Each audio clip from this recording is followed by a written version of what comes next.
누가복음 18장 1절에서 8절 말씀을 읽겠습니다. 예수께서 그들에게 항상 기도하고 낙심하지 말아야 할 것을 비유로 말씀하여 이르시되 어떤 도시에 하나님을 두려워하지 않고 사람을 무시하는 한 재판장이 있는데 그 도시에 한 과부가 있어 자주 그에게 가서 내 원수에 대한 나의 원한을 풀어주소서 하되 그가 얼마 동안 듣지 아니하다가 후에 속으로 생각하되 내가 하나님을 두려워하지 않고 사람을 무시하나 이 과부가 나를 번거롭게 하니 내가 그 원한을 풀어주리라. 그렇지 않으면 늘 와서 나를 괴롭게 하리라 하였느니라. 주께서 또 이르시되 불의한 재판장이 말하는 것을 들으라. 하물며 하나님께서 그 밤낮 부르짖는 택하신 자들의 원한을 풀어주지 아니하시겠느냐. 그들에게 오래 참으시겠느냐. 내가 너에게 이르노니 속히 그 원한을 풀어주시리라. 그러나 인자가 올 때에 세상에서 믿음을 보겠느냐 하시니라. 아멘. 주님께서 한 이야기를 하셨습니다. 이런 내용인데요. 한 도시에 재판장이 있습니다. 그 재판장은 하나님을 두려워하지도 않고 사람을 무시하는 사람입니다. 이런 사람은 돈 있고 힘 있는 사람의 소원은 쉽게 들어주지만 돈이 없고 힘이 없는 사람의 문제는 해결해 주지 않습니다. 우리가 말하는 것처럼 무전 유죄, 돈이 없으면 유죄, 그리고 유전무죄, 돈이 있으면 무죄, 이런 판결을 할 만한 사람입니다. 사회가 정의롭지 못하게 되는 데에 아주 중요한 핵심적인 역할을 하는 사람이 이와 같은 불의한 재판장입니다. 이 나라에도 법과 양심을 따라 우리나라에 우리가 현재 살아가고 있는 이 땅에도 법과 양심에 따라 판단하지 않는 재판관들이 있습니다. 억울하게 옥살이를 하거나 또한 사형을 당한 그런 예들도 있습니다. 경찰이 사건을 의뢰하거나 변호인을 세워서 고소를 하거나 하는 일들이 당시에는 없었을 것입니다. 재판장이 강력한 힘을 가지고 있는 사람이었을 텐데요. 근데 마침 그 도시에 과부가 하나 있었습니다. 그 과부는 재판장에게 가서 자기 원한을 풀어달라고 날마다 간청을 합니다. 어떤 문제가 있는지 성경에 전혀 기록되어 있지 않습니다. 그러면 상상을 해보면 아마 이런 문제가 있지 않았을까 하는 생각을 해봅니다. 이 여인에게는 남편이 남긴 유일한 재산이 있었습니다. 집과 땅인데요.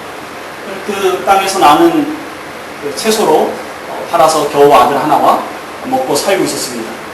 그런데 바로 그 도시에 부유한 사람이 그 남편이 남긴 그 집과 땅이 자기 소유라고, 남편이 자기에게 빚진 것이 있으니 그것을 갚으라고 와서 뺏어갑니다. 이 사람은 많은 땅을 가지고 있고 많은 돈을 가지고 있어요. 그런데 바로 그 과부가 사는 집 옆에 큰 땅이 있는데 그 땅에다가 건물을 하나 지으려고 하는 중에 있습니다. 근데 거기다 건물을 지어놓으면 이 초라한 이 집 한 채가 경관을 해치는 거예요. 그래서 이것까지 사서 밀어버리고 거기다 뭐를 제대로 세워놓으면 좋겠다 하는 그런 생각을 한 겁니다. 그래서 얼마 전부터 계속 와서 협박을 하고 땅을 팔고 집을 팔라고 그렇게 얘기를 해오던 중이었습니다. 근데 남편이 남긴 유일한 재산이고 그걸 팔아서 어디 가야 제대로 된 집 한 채도 얻지도 못하고 땅도 얻을 수 없으니 살기가 급급해지는 거죠. 그래서 내주지 못하고 있었습니다. 그런데 급기야는 이 사람이 술을 써서 와서 뺏어가는 그런 상황이 된 겁니다. 그럴듯하죠? 우리가 요즘 겪을 만한 일들이 당시에도 이렇게 있었을 거라고 생각이 듭니다. 이 과부가 살 수 있는 방법이 없는 거죠. 거기서 이제 쫓겨났습니다. 아들과 길에 앉았습니다. 살아갈 수 있는 방법이 없으니까 재판장에게 와서 호소를 합니다. 내가 이런 어려운 문제가 있으니 좀 내 원한을 좀 풀어주시오. 그래서 지금 이 재판장을 찾아오게 되지 않았을까 하는 생각입니다. 재판장이 얼마 동안 이 가난하고 힘없는 여인의 호소를 무시합니다. 앞에서 말씀드렸던 것처럼 돈이 없고 빼먹는 자의 이야기를 듣지 않는 것이 이 힘 있는 자들이 가지고 있는 오만함이고 또 교만함입니다. 그런데 이 여자가 포기하지 않는다는 것을 알고는 귀찮음 때문에, 성경이 번거로움 때문에 그렇게 되어 있습니다만은, 번거로움 때문에 이 여자를 불러서 그 원한을 풀어주기로 합니다. 끈질김 때문에 자기 에너지가 소모되는 거죠. 그래서 사람들이 이 여인 때문에 자기를 어떻게 보는지에 대해서는 사실 관심 있지 않습니다. 사람들이 자기를 존경하든지 인정 많은 재판장으로 생각을 하든지에 대해서도 관심 갖지 않은 것 같습니다. 오로지 자기의 그 귀찮음, 정말 이 하찮은 문제 때문에 이 과부의 일을 들어주기로 합니다. 주님께서 이 본문을 말씀하신 이유가 뭘까요? 이 이야기를 우리가 기도라는 주제로 설교를 듣는 경우들이 종종 있습니다. 그래서 어떤 교훈을 보통 이제 듣게 되느냐면, 끈질기게 기도하면 하나님이 들어주신다는 거죠. 끈질기게 기도하면. 원하는 게 뭐예요? 여러분들이 원하는 게 뭐죠? 그 원하는 것을 끈질기게 기도하면 하나님께서 들어주실 것이다 하는 그런 내용으로 보통 이 기도의 교훈을 하는 경우가 많습니다. 그런데 이 본문이 가지고 있는 것은 원하는 것을 때를 써서, 생때를 써서 하나님께 구하면 하나님이 들어주신다는 내용이 담겨져 있지 않습니다. 그런 교훈은 성경에 지지를 받을 수 없는 내용입니다. 주님의 말씀은 6절부터 8절에 주님의 의도가 담겨져 있는데요. 한번 보시면, 주께서 또 이르시되 불의한 재판장이 말한 것을 들으라. 하물며 하나님께서 그 밤낮 부르짖는 택하신 자들의 원한을 풀어주지 아니하시겠느냐. 그들에게 오래 참으시겠느냐. 그러니까 재판장, 불의한 재판장과 자비로우신 하나님을 비교하고 있습니다. 이 힘없고 가난한 과부와 택하신 자기 백성, 자기 자녀를 비교하고 있습니다. 이 힘없고 가난한 자의 소원을 들어주는 불의한 재판장인데, 하나님이 자기가 사랑하고 자기가 택하신 자의 소원을 그 자비하신 분께서 들어주지 아니하시겠느냐. 그러니까 극단의 상황을 놓고 비교하고 있는 거죠. 이 불의한 재판장이 이 가난한 여인의 소원을 들어줬다면, 하물며 그 선하시고 자비로우신 하나님께서 그 자녀들의 기도를, 원한을 풀어주지 아니하시겠느냐 하는데 메시지에 초점이 있는 것입니다. 하나님 원한을 풀어주시는 분이십니다. 원한이라는 대신, 원한을 풀어준다는 말 대신에 이전 성경에서 쓰였던 단어가 신원하시다 이런 표현입니다. 신원한다. 뭐 잘 쓰는 표현이 아닙니다만은, 그 신원하다라는 표현은 원수를 갚아주다, 정의를 회복하다, 정당함을 입증하다, 이런 내용입니다. 그것이 이제 우리가 쉽게 원한을 풀어주다 이렇게 이제 번역이 된 거예요. 근데 원한을 풀어주다라고 얘기를 하면 어떤 오해가 있느냐면, 개인적인 원한에 대한 느낌이 훨씬 더 크죠. 그런데 사실은 개인적인 원한에 대한 문제가 아니라 사회 정의에 관련된 것입니다. 하나님의 공의와 관련된 문제를 하나님께서 해결해 주신다는 의미로 쓰여지고 있습니다. 성경은 하나님이 신원하시는 분, 하나님이 정의를 세우시는 분, 하나님이 원수를 갚아주시는 분, 그 원한을 풀어주시는 분으로 계속 언급하고 있습니다. 구약에 그런 언급들이 여러 번 있는데, 예를 들면 이런 겁니다. 신원하다라는 말을 그 상황에 적절하게 다른 단어로 풀어서 설명을 했는데요. 신명기 10장에는 하나님은 고아와 과부를 위하여 정의를 행하시는 분이시다, 그렇게 말하고 있고요. 시편 140편에는 고난 당하는 자를 변호해 주시는 분이시다. 또 이사야 61장에는 하나님의 원수에게 보복하시는 분이시다. 그리고 다니엘 7장은 성도들을 위하여 그 원한을 풀어주시는 분이시다 라고 말합니다. 이게 사실은 다 같은 단어인데 상황에 따라서 다르게 풀어져 있는 것입니다. 하나님은 신원해 주시는 분이시다 라고 말씀을 하십니다. 그런데 이제 그 일이 언제 일어나는지가 중요합니다. 하나님이 그 원수를 갚아주는 일, 그 정의를 회복하는 일을 언제 하시는가? 7절 말씀을 보시면은요, 하물며 하나님께서 그 밤낮 부르짖는 택하신 자들의 원한을 풀어주지 아니하시겠느냐? 그들에게 오래 참으시겠느냐? 8절에도 내가 너에게 이르노니 속히 그 원한을 풀어주시리라. 오래 참으시겠느냐? 오래 참지 않으신다는 거죠. 속히 이루신다고 말씀을 하고 계십니다. 이런 예들이 성경에 많이 있습니다. 하나님이 속히 오래 참지 않고 그 일을 해결해 주시는 일들이 많습니다. 그런데 사실 주님의 관점은 거기에 있지 않습니다. 그 오래 참음과 속히라는 단어를 하신 후에 8절 뒤에 보면 이렇게 말씀하시는 거예요. 그러나 인자가 올 때에 세상에서 믿음을 보겠느냐. 인자가 올 때에 세상에서 믿음을 보겠느냐. 우리 이제 17장 20절 이후에서 그리스도께서 오실 때 그 심판이 임할 때에 어떤 일이 일어날지에 대한 말씀을 나눴습니다. 근데 그 관점이 지금 계속 연결되고 있는 거예요. 주님이 오실 것인데 주님이 오셔서 그 문제가 해결될 거라고 말씀을 하고 계십니다. 그런데 정말 주님이 오시는 그때까지 믿음을 지키고 있는 사람이 있겠는가 하고 주님이 의문을 달아 질문을 하시면서 그러기를 교훈하고 계시는 거죠. 오래 참지 않고 속히 응답하신 예들을 우리가 구약에서 본다면 예를 들면 요셉과 같은 경우입니다. 요셉이 형들에 의해서 억울하게 애굽의 종으로 팔려갔습니다. 거기서 10년 정도의 보디발의 집에서 10년 정도의 노예 생활을 합니다. 억울한 생활이죠. 그리고 이제 보디발의 아내가 같이 잠자리를 하자 그러는데 그것을 거부하는 바람에 감옥에 가서 또 3년의 시간을 보냅니다. 억울한 옥살이를 합니다. 그런데 그 억울한 노예 생활과 억울한 옥살이가 13년 만에 회복이 되죠. 국무총리가 됩니다. 애국 전체를 총괄하는 총리가 됩니다. 그리고 나중에 형들이 그리고 나서 한 7년, 8년 정도 지나고 나서 형들이 찾아와서 동생 앞에 무릎 꿇고 엎드려서 도움을 요청하는 그런 일이 있게 됩니다. 나중에는 우리가 잘못했다고 용서를 비는 그런 일이 일어납니다. 요셉이 이건 하나님께서 하신 일이라고 형제들을 용서합니다. 한 20년 정도의 시간이 지나고 나서 문제가 다 뒤엎어졌죠. 정의가 회복이 됐습니다. 요셉의 원한이 풀어졌어요. 이런 일들이 있습니다. 사울왕이 다윗을 쫓아다녀 죽이려고 합니다. 그래서 다윗이 하나님이 정하신 왕임에도 불구하고 도망을 다닙니다. 이 나라 저 나라를 도망을 다닙니다. 그런데 그 문제가 약 한 13년 정도의 시간이 지나서 해결이 됩니다. 사울은 죽고 다윗이 왕이 됩니다. 하나님이 말씀하신 것이 이루어지고 하나님의 정의가 활용이 서는 거죠. 이와 같이 몇 년을 우리가 참으면 그 문제가 해결되어지는 경우도 있습니다.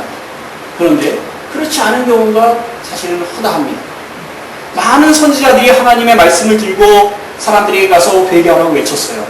그런데 그들 중에 어떤 사람은 톱으로 켜서 죽임을 당하고 어떤 사람은 돌에 맞아 죽고 수많은 사람들이 이름도 남기지 않은 채 죽어갔습니다. 그 결과는요, 이스라엘이 회복이 되고 회개가 일어나고 하나님의 역사가 일어나고 하는 것으로 나타난다면은 그들의 피에 가치가 있어. 하나님이 정의가 행해졌어. 이렇게 보겠죠. 근데 그렇지 않은 일들이 훨씬 더 많습니다. 이스라엘은 더 타락하고 바벨론으로 쫓겨가서 포로 생활을 70년 이상을 하게 되고 나라를 빼앗기죠. 돌아와서는 그 이전의 영광을 회복하지 못합니다. 계속 이 나라 저 나라에 의해서 시달림을 받습니다. 그게 죽임당한 선지자들의 결과라고 얘기하기가 어려운 거죠. 예수님 오신 이후에도 수많은 사람들이 순교를 당했습니다. 신앙의 이유로 맹수들에게 던져져서 맹수의 밥이 되기도 하고 또는 막대기에 꽂혀져서 길거리에 등불의 심지가 돼서 거리를 밝히는 그런 재물이 돼서 죽어간 사람들도 무수히 많습니다. 그 사람들의 희생이 있기 때문에 로마가 복음화됐을까요? 그 로마는 어떻게 됐죠? 기독교가 타락하여 가는 중요한 역할을 하게 되지 않습니까? 정의가 세워지는 듯 했습니다만은 그러나 과연 그렇다고 얘기할 수 있을지 모르겠습니다. 지금도 복음 안에서 죽어가는 사람들이 굉장히 많이 있습니다. 그런데 과연 그들이 죽기 전에 정의가 회복이 됩니까? 하나님이 원수를 갚아주십니까? 하나님이 그들의 피의 값을 갚아주십니까? 그렇지 않습니다. 내가 죽기 전에 이 문제가 해결되지 않고 내가 죽은 다음에 문제가 해결된다는 게 의미가 있습니까? 어떠세요? 여러분들이 원함을 가지고 있어요? 그래서 여러분들의 개인적인 원함뿐만 아니라 하나님의 의와 관련된 겁니다. 그런데 여러분들이 살아있는 동안에 문제가 해결되지 않습니다. 여러분들이 죽어서 문제가 해결된다고 생각해 보십시오. 이미 그런 분들이 많이 있죠. 민주화 운동을 위해서 목숨을 걸었던 사람들이 당시에는 간첩으로 죽임당한 사람들이 많습니다. 나라가 조금 괜찮아지고 나서 재판을 다시 하고 명예가 회복이 돼서 민주 열사로 인정이 되는 그런 분들이 있죠. 죽은 다음에 무슨 의미가 있습니까? 그게 남의 문제가 아니라 여러분의 문제라면 어떻게 하시겠어요? 그런데 여기에 사실은 기독교의 핵심이 들어있습니다. 우리는 늘 이 시기에, 지금, 여기에, 올해 내가 살아있는 동안에 하나님의 의를 봐야 되겠다. 하나님의 원수를 갚아주시는 걸 봐야겠다. 하나님의 정의가 이루어지는 걸 봐야겠다 하는 조급한 속에 우리가 살아가고 있습니다. 이 시대도 그렇고 그리스도인도 그렇습니다. 시대의 가치관이 교회와 그리스도인들의 삶에도 영향을 끼쳤습니다. 그래서 우리는 기다리지 않습니다. 정의가 회복되는 걸 기다리지 않습니다. 내 마음이 채워지는 걸 기다리는 거죠. 그러면 만족합니다. 그리고 결과는요, 우리가 주님 오심을 기다리지 않습니다. 주님이 언제 오시든 중요하지 않습니다. 내 문제가 해결되면 된다고 생각하는 거죠.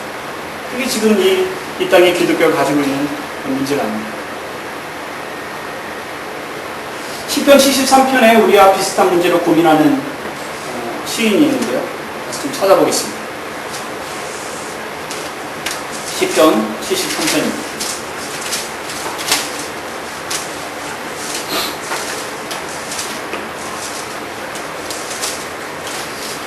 이 절부터 보겠습니다. 73편 2절부터 나는 거의 넘어질 뻔하였고 나의 걸음이 미끄러질 뻔하였으니 이는 내가 악인의 형통함을 보고 오만한 자를 질투하였음이로다. 그들은 죽을 때에도 고통이 없고 그 힘이 강건하며 사람들이 당하는 고난이 그들에게는 없고 사람들이 당하는 재앙도 그들에게는 없나니. 아삽이라는 사람이 그 주변에서 일어나는 일들을 사람들이 살아가는 삶을 봤더니 악인들이 형통하더라고요. 악인들이, 오만한 자들이 형통한 걸 봤습니다. 그들은 죽을 때 고통스럽게 죽겠거니 우리 그렇게 말하지 않습니까? 우리 지금 악하게 살고 노동자들을 핍박하고 법을 무시하는 그런 사람들을 볼 때 저 사람들은 죽을 때 정말 고통스럽게 죽었으면 좋겠다. 그런 마음 있잖아요. 아무 일 없는 것처럼 평안히 잠들면은 우리도 이런 질투심이 일어나지 않겠어요? 사실 하나님이 계신가 안 계신가 하는 생각이 일어나지 않겠습니까? 그런데 그들은 죽을 때에도 고통이 없다고 합니다. 그들은 재앙이 없이 인생을 마감합니다. 그러니 얼마나 그 마음에 원통함이 있겠습니까? 하나님이 정말 계신가 하는 마음이 들지 않겠습니까? 12절 보세요. 볼지어다 이들은 악인들이라도 항상 평안하고 재물은 더욱 불어나도다. 이들은 악인들인데도 불구하고 삶이 평안하고 죽음도 평안합니다. 이들은 악인들인데도 불구하고 그들이 투자하고 한 사업들이 잘 됩니다. 참 속상한 일입니다. 우리 안에도 이 질투가 일어날 만한 일들입니다. 그런데 의인들은 고난을 당하고 하나님의 징계를 받습니다. 그러니 더더욱 비교될 수밖에 없는 거죠. 17절에요. 아삽의 고백이 계속 이어지고 있는데요. 17절 하나님의 성소에 들어갈 때 그들의 종말을 내가 깨달았나이다. 주께서 참으로 그들을 미끄러운 곳에 두시며 파멸에 던지시니 그들이 어찌하여 그리 갑자기 황폐되었는가 놀랄 정도로 그들은 전멸하였나이다. 저는 이 말씀을 보면서 이미 이들은 죽었는데 그런 17절부터 18절, 19절에 있는 것은 이들이 어떤 그 멸망에 이르는 얘기를 담고 있지 않습니까? 그럼 죽을 때 평안하게 죽었던 사람들이 죽은 이후에 또 전멸당하고 황폐해진다는 얘기를 지금 다루고 있는 거거든요. 기독교인들만 이해할 수 있는 내용입니다. 죽음이 끝이 아니라는 거죠. 이들은 죽을 때 편안히 죽었습니다. 그래서 이들을 지켜보는 사람들이나 본인이 생각할 때 나는 인생을 잘 살았어. 이제 끝이야. 아무것도 없어. 죽으면. 봐봐, 내가 죽을 때 평안하게 죽는 거 봐. 내가 이렇게 악하게 살았음에도 불구하고 내가 이 죽음으로 평안하게 들어갈 수 있는 걸 봐라. 주변에 있는 사람들도 그를 보고 그렇게 얘기할 겁니다. 이 사람이 이렇게 악하게 산 걸 보니까 좀만은 좋지 않을 거야 라고 생각했거든요. 그런데 그의 죽음도 평안하게 죽었어요. 그게 끝입니다. 그런데 성경은 그렇게 얘기하지 않습니다. 아살이 하나님의 전에 들어가 기도하며 하나님의 뜻을 물었더니 그 마음에 깨달음을 주셨는데 그들의 결국은 파멸이라. 그들은 갑자기 황폐해야 된다고 그렇게 성경이 말하고 있습니다. 뭘 말하는 거죠? 죽음 이후에 진짜 인생이 그들을 맞이하고 있는데 그 진짜 인생은 이들에게 멸망이라는 거죠. 우리는 이미 앞서 누가복음 16장에서 그 결과를 봤습니다. 부자와 거지 나사로 기억하시죠? 부자는 사는 일이 평화로웠습니다. 아마 죽을 때도 평안하게 죽었을 것입니다. 이 아삽이 봤던 사람이 곧 그 부자였을지도 모릅니다. 평안히 살고 부유하게 호화호식을 하고 호요식을 하고 죽을 때도 평안히 죽은 사람입니다. 그를 맞이하고 있었던 그 이후의 삶은 불붙는 것 같은 그런 곳이었습니다. 물 한 방울이라도 물 한 방울이라도 있으면 자기가 살겠다고 고백하는 바로 그런 곳이었습니다. 하나님의 위로하심이 전혀 없는 곳이었습니다. 그것이 그를 기다렸습니다. 지금 아삽이 본 것이 바로 그것입니다. 부자가 처하게 된 그 파멸, 그 황폐된 삶, 하나님의 자비하심이 눈꼽만치도 없는 그곳을 아삽이 본 거죠.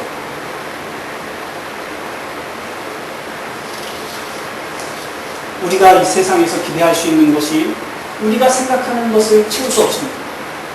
우리는 만족할 수 없습니다. 우리가 기대하는 의의가 나타나지 않을 수도 있습니다. 그러나 그것이 끝이 아닙니다. 73편 20절에 보니까요. 주여 사람이 깬 후에는 꿈을 무시함 같이 주께서 깨신 후에는 그들의 형상을 멸시하시리. 주께서 깨신다는 말이 명확하게 언급이 되어 있지 않지만 아마 주님의 날을 얘기하겠죠. 주님이 심판하실 그 날에 지금은 잠잠히 계시다는 겁니다. 그러나 주님이 일어나실 때 주님이 재판장으로 서실 그때에는 그들의 형상이 무시당할 것이며 멸시당할 것입니다. 이것이 주님께서 말씀하고 계십니다. 우리는 여기서 손에 잡힐 결과를 바라보고 있습니다. 올해 안에 이 일이 해결됐으면 좋겠습니다. 우리가 살아가는 동안에 하나님의 의를 이루시는 것을 봤으면 좋겠습니다. 그러나 주님은 오래 참지 않으시며 속히 그 일이 이루어질 거라고 말씀하시지만 주님이 오셔야 그 문제가 온전히 해결될 거라고 말씀을 하십니다. 한 사람 한 사람 개인적으로는요, 우리의 인생이 끝날 때 사실은 정의가 이루어집니다. 악한 사람은 그의 인생이 끝날 때 하나님의 심판대 앞에 서게 될 것입니다. 그게 하나님의 의가 세워지는 거죠. 믿는 사람들은 그 사람이 죽을 때에 그 사람이 여기서 겪었던 문제가 온전히 해결되지 않습니다만은, 그러나 우리가 죽을 때 우리는 나사로가 아브라함의 품에 안겼던 것처럼 우리가 하나님의 품에 안겨서 하나님의 위로하심을 볼 것입니다. 하나님이 반드시 그것을 해결해 주실 거라는 여기서의 신뢰와 확신보다 훨씬 더 강하고 분명한 확신을 갖게 될 것입니다. 그리고 우리는 그 날을 기다리며 그 날을 소망하며 주님의 품에서 살아가게 될 것입니다. 우리는 각자가 자기의 인생이 끝나는 날에 하나님의 의를 보게 되는 것이죠. 하나님이 심연하시는 분이신 것을 만나게 될 것입니다. 다시 누가복음 18장으로 돌아오십시다. 인자가 올 때 세상에서 믿음을 보겠느냐? 이걸 참고 견뎌내는 사람들의 수가 많지 않을 거라고 말씀하십니다. 이미 우리가 그렇지 않습니다. 우리가 지금의 신앙으로 주님 오실 때까지 살아갈 수 있습니다. 우리가 주님 오심을 기다리고나 있습니다. 그렇지 않죠. 그러하기 때문에 주님께서 본면의 말씀을 하십니다. 그것이 1절이죠. 예수께서 그들에게 항상 기도하고 낙심하지 말아야 할 것을 비유로 말씀하십니다. 그러하기에 항상 기도하고 낙심하지 말라고 말씀하십니다. 기도가 당장 여기서 응답됨을 위해서 필요한 기도가 아니라면 그 기도는 무엇에 유익한 거죠? 주님 오실 때까지 우리를 견디게 하는 기도입니다. 주님 오실 때까지 우리가 낙심하지 아니하고 하나님을 바라보는 그 유익이 기도 안에 있는 겁니다. 우리가 기도를 그만둔다는 건 더 이상 하나님을 기대하지 않는다는 것이죠. 우리가 기도를 멈춘다면 그 다음부터는 우리가 나서서 보복하려고 할 것입니다. 우리가 의를 세우려고 할 것입니다. 그냥 그 일은 이루어지지 않습니다. 우리가 기도하는 동안에 우리는 그리스도를 기다리게 될 것이고, 우리는 기도하는 동안에 하나님을 신뢰하게 될 것입니다. 우리는 기도하면서 그 날을 소망하며 살아가게 됩니다. 시편 73편으로 다시 돌아가진 않겠습니다만, 아삽은 그 성소에 들어가서 하나님의 뜻을 깨달은 후에 이런 고백을 합니다. 내가 항상 주와 함께하니 주께서 내 오른손을 붙드셨나이다. 주께서 내 오른손을 붙드셨나이다. 내가 더 이상 실족하여 넘어지지 않습니다. 그리고 24절에 주의 교훈으로 나를 인도하시고 후에는 영광으로 나를 영접하시리니 하늘에서는 주 외에 누가 내게 있으리요 땅에서는 주밖에 내가 사모할 이 없나이다. 그는 악인들이 정의로 처벌되기를 바랐고, 자기가 그 오만한 자들을, 악한 자들을 질투했던 그 마음에 흡족함이 와지기를 바랬어요. 그런데 그가 하나님 앞에 설 때에, 그가 기도하며 성소에 나아갈 때에 하나님이 그의 오른손을 붙드실 때에, 그래서 자기가 영광 가운데 나아갈 거라는 걸 알게 될 때에 그는 하나님으로만 만족하게 됐다라고 고백을 하고 있습니다. 그가 결론 내린 것이 우리의 결론이 될 수 있을 거라고 봅니다. 우리는 의가 이루어지는 것을 여기서 보지 못하고, 우리는 계속 그 의가 이루어지기를 소망하며 눈물을 흘리며 하나님 앞에 이 원통함을 풀어주십시오 고백하는 삶을 살게 될 것입니다. 그럼에도 불구하고 여호와가 우리의 상급이요 우리의 분기시요 우리의 힘이시요 우리의 영광을 드시는 분이시고, 그분으로 우리는 만족한 삶을 살아갈 수 있다고 성경이 말하고 있습니다. 주님이 우리에게 원하시는 것은 그것입니다. 한 가지 더 생각할 것은요, 우리의 문제는 그렇습니다. 우리는 신앙 안에서 기도하면서 우리의 원한을 하나님께 맡길 수 있습니다. 하나님을 기다림으로, 그래 내 인생에 이 문제가 다 해결되지 않아도 나는 그리스도로 만족할 수 있어. 하나님이 반드시 이 문제를 해결하실 거야. 그리스도께서 오시면 이 모든 문제가 해결될 거야. 그걸 기다리고 참아낼 수 있습니다. 내 이웃의 문제는, 어떤 사람이, 어떤 우리의 이웃 중에 이 과부가 이런 원통함을 가지고 있습니다. 그럼 우리가 할 수 있는 일은 무엇이죠? 우리가 가지고 있는 신앙과 우리가 가지고 있는 그 믿음으로 그를 세워주는 것입니다. 그리고 동일한 신앙의 고백을 할 수 있도록 하는 것이 우리가 최선을 다해서 할 수 있는 일입니다. 그렇다고 섣불리 가서 참아 하나님의 해결해 줄 때까지 기다려 이렇게 말할 수 없습니다. 받아들여지지가 않죠. 그가 이것을 충분히 인정하고 받아들일 수 있으려면 우리가 그와 함께 하는 것입니다.